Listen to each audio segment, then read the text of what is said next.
জীবনে টাকা থাকাটা যে কতটা দরকার সেটা কিন্তু আমরা কম বেশি সবাই জানি।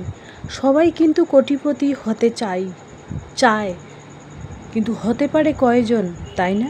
কোটিপতি হতে গেলে সবার আগে অনেক বেশি পরিশ্রম করতে হবে, কষ্ট করতে হবে, স্ট্রাগল করতে হবে। জীবনে পরিশ্রম না করলে কেউ কখনো সুখী হতে পারবে না। আর কিছুটা ভাগ্যের উপর নির্ভর করে। যাদের ভাগ্য আছে তারা কিন্তু তাড়াতাড়ি কোটিপতি হতে পারে, আর যাদের ভাগ্য নেই তারা কিন্তু হাজার চেষ্টা করলেও কখনো কিছুই করতে পারবে না। আর এটাই কিন্তু সত্যি, এটাই বাস্তব। এইভাবে বুদ্ধি করে দুই সিস্টেমে লাখ লাখ টাকা জমানো যায়। এই টিপসগুলি ফলো করলে লাখ লাখ টাকা জমাতে পারবেন। ডেইলি বাঙালি ব্লগ আর গ্রামের সাদামাটা জীবন। তো চলো ব্লগটা দেখতেই থাকো, আশা করি খুবই ভালোই লাগবে।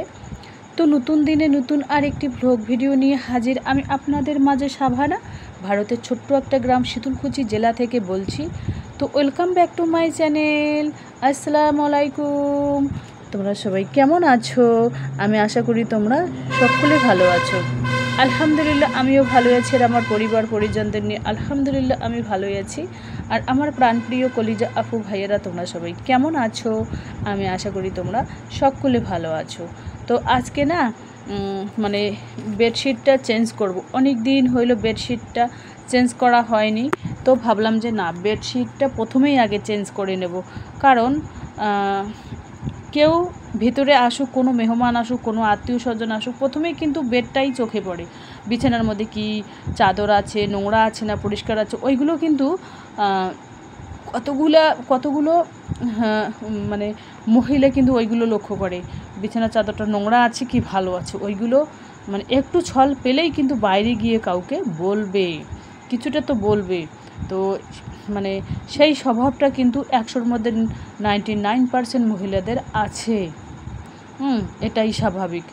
তো চলো, এই যে দেখতেই পাচ্ছেন, মানে এখন দুপুরবেলায় মানে দিনের বেলায় যা গরম পড়ে, যা রোদ ওঠে, কি বলবো। আর রাতের বেলা একটু হালকা পাতলা কাঁথা বা একটা কম্বল গায়ে না দিলে কিন্তু ঘুম আসে না, আর ফ্যান বন্ধ করে দেয় রাত্রিবেলা। সেই জন্য ভাবলাম যে না, 2-3টে পাতলা কাঁথা আর একটা লাল কম্বল তুলে নেই এখান থেকে। তো এর আগেই আমি বিছিয়ে দিয়েছিলাম, কারণ রাখার জায়গা ছিল না, ইঁদুর কেটে দেয়। সেই জন্য ভাবছি যে না, বিছানায় বিছিয়ে দিই, তারপরে যখন ঠান্ডা আসবে তখন তুলে নেব আর কি। তো আজকে আর কি তুলে নেব একটা পাতলা কাঁথা আর একটা কম্বল তুলে নেব। একটা পাতলা কাঁথা তো নিয়েই নিচ্ছি। একটা পাতলা কাঁথা কিন্তু ওই কলকাতা থেকে আর কি সেলাই করা ছিল 550 টাকা দিয়ে। আর যেটা ব্লু কালারের সামনে দেখতে পাচ্ছেন, এটা কিন্তু আমি নিজেই হাতেই সেলাই করেছি।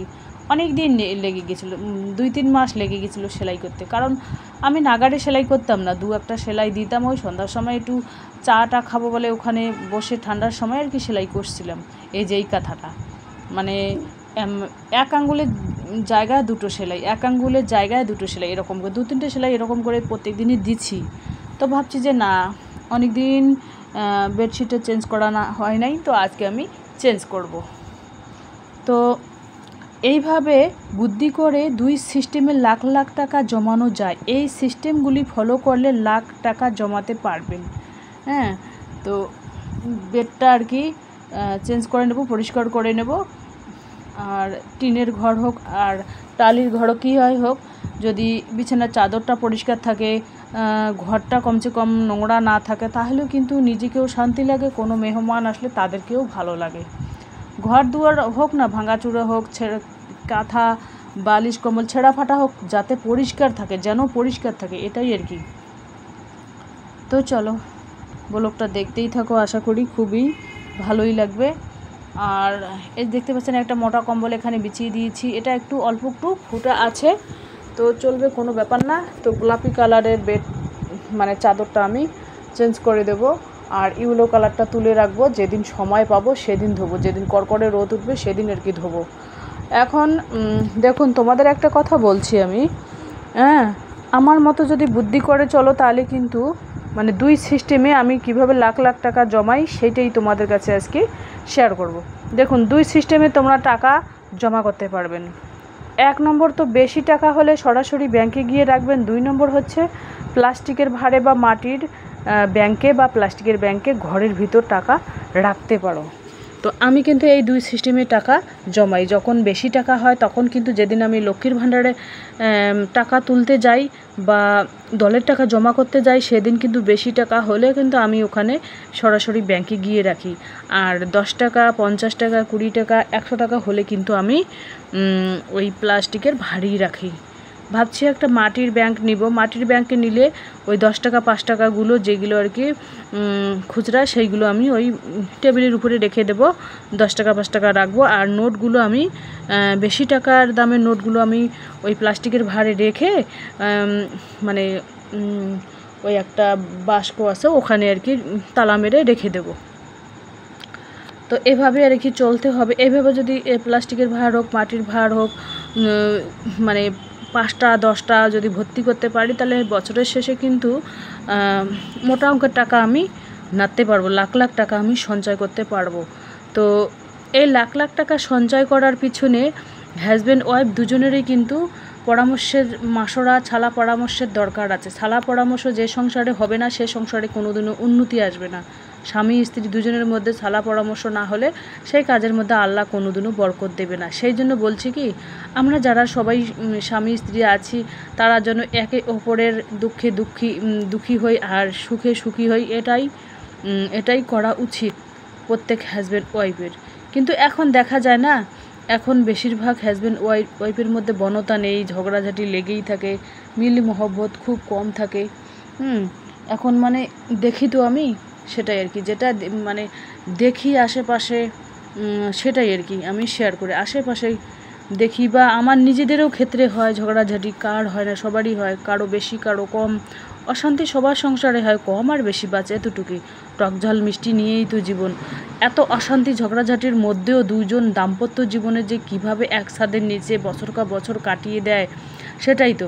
আর ঝগড়ার পরে কিছু 2 ঘন্টা বা 4 ঘন্টা পর একটু ভালোবাসা পাওয়া যায়, এটাই স্বাভাবিক। তো সেই ভালোবাসাটাকে আগলে রাখতে হবে। যদি দেখবেন যখন হাজব্যান্ড ওয়াইফ দুজনের মধ্যে একজন বেশি গরম হয়, মেজাজ দেখায়, আর একজন কিন্তু চুপ করে থাকতে হবে। হয় ওখানে থাকো, নাহলে ওখান থেকে সরিয়ে 2 হাত দূরে থাকো, তাহলে কিন্তু ঝগড়াটা কমবে। আমাদের দুজনের মধ্যে হাজব্যান্ড কিন্তু সবসময় দিনে 2-3 বার ওনার মেজাজ খুব পাতলা, মানুষের মেজাজ খুব হয়। কারণ পাতলা মানুষের ইমিউনিটি পাওয়ার খুব কম থাকে, সেই জন্য পাতলা মানুষের মেজাজ খুব কম হয়। আর মোটা মানুষের মেজাজ খুব ধীরে ওঠে, কারণ মোটা মানুষের ইমিউনিটি পাওয়ার খুব ভালো থাকে, বেশি থাকে, ওদের ধৈর্য ধারণ ক্ষমতা বেশি থাকে। সেই জন্য আর কি মোটা মানুষ, আমি যেহেতু মোটা, সেই জন্য আমার অত চট করে অত রাগ হয় না। আর আমার হাজব্যান্ডের কিন্তু চট করে রাগ হয়। আবার উনি ঠান্ডার সময় ঠান্ডা, ভালোর সময় ভালো, খারাপের সময় খারাপ, এটাই। তো যখন উনি মেজাজ একটু জানি যে খুব মেজাজ গরম করেছে, তখন আমি যদি উপরে উনি থাকে তা আমি নিচে যাই, আর উনি যদি নিচে মেজাজ দেখায় তো আমি উপরে আসি, এটাই হচ্ছে। আর যদি দুজনেই একেবারে কড়া মেজাজে থাকি, তাহলে ওকেও 2-4টে, হাজব্যান্ড তো রাগ বেশি, আমাকে 2-4টে লাগিয়ে দেবে, তখন তো আমি হাঁ করে কেঁদে উঠবো। আমার আবার কারো হাজব্যান্ড যদি কারো ওয়াইফকে মারে, তাহলে ওখানেই থাকে যে হ্যাঁ আমাকে আরও মারো। কিন্তু আমি সেটা না, আমি কিন্তু খুব ভয় পাই, মারকে খুব ভয় পাই। আমার হাজব্যান্ড যদি রাগ হয়, আমি কিন্তু পালাই বলতে কি, এই পাশে দরজা দিয়ে ওই গেটের দরজা গিয়ে দাঁড়াই, যাতে আমাকে নাগালের মধ্যে না পায়। আমি কিন্তু খুব ভয় পাই মারপিট। তো আমি মেজাজ দেখলেই টের পাই যে হ্যাঁ কতটুক টেম্পারেচারে আছে, সেই অনুযায়ী কিন্তু আমি নিজেকে কন্ট্রোল করার চেষ্টা করি। আর ওই হাজব্যান্ড ওয়াইফ দুজনের মধ্যে দুজনের রাগ হলে কিন্তু সেই দেখো কিছু ঘরের জিনিস ভাঙচুর হয়, ডাংমার হয়, এটা কিন্তু ভালো না বর্তমান যুগে। তো যাই হোক, তোমরাও চাইলে আমার মতোই টাকাগুলো সেভ করতে পারো, সঞ্চয় করতে পারো। টাকা যদি না থাকে না, তোমাদের কোথাও দাম থাকবে না। টাকা থাকলে ভালোবাসা পাওয়া যাবে, সম্মান আদর ভালোবাসা সবই পাওয়া যায়। টাকা না থাকলে কিছুই পাওয়া যাবে না, জীবনের কোনো মূল্য থাকে না। তো তোমরাও চাইলে আমার মতোই একটু একটু করে টাকা সঞ্চয় করতে পারো, কারণ সঞ্চিত অর্থ কিন্তু এক সময় বয়সকালে কিন্তু খুবই কাজে দেয়। আর যদি তোমরা সঞ্চয় করতে না পারো তাহলে কিন্তু জীবনটা বেকার। পরবর্তীতে নিজের লোকের কাছ থেকে কটু কথা শুনতে হবে, হ্যাঁ আমাদের জন্য কি করেছো। নিজের বলতে কি ছেলে মেয়ের কাছ থেকেই কটু কথা শুনতে হবে। তো খেতে চাও পরতে চাও এরকম একটা পরিস্থিতি দাঁড়াবে। সেই জন্য যখন আমাদের হাত পা উপরওয়ালা ভালোই দিচ্ছে, সহি সালামতি দিচ্ছে, তখন আমরা 10 টাকা ইনকাম করে 20 টাকা কীভাবে মিল করব সেটাই চেষ্টা করব কষ্ট করে।